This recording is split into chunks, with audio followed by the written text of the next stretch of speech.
Hi guys! Welcome to my mini vlog, and for today's video, samahan nyo kami sa aming ganap ngayong araw. Let's go!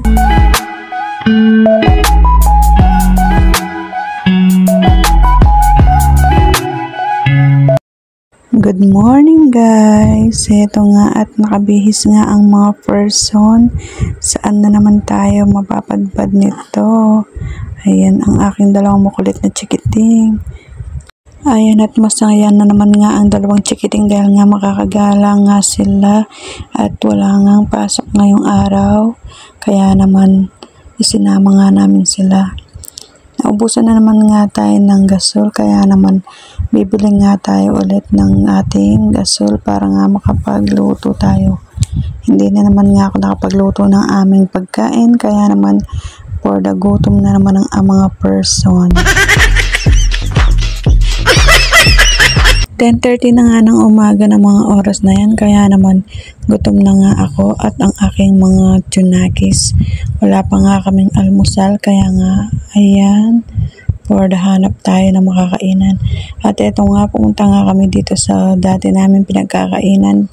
Dito na nga lang kami kakain. Ayan nga si Bunso at for the likot na naman nga itong batang ito at eto si Kuya. At naghihintay nga lang kami ng aming pagkain. Naka-order na nga pala kami. At ayan, sa wakas nga ay dumating na nga yung aming pagkain. Ayan, tosilog nga ang ating binili. Kaya naman, tara at kainan na. Favorite nga ng aking mga tsunakis ang tosilog. Kaya napakain ko na naman nga sila ng marami-rami.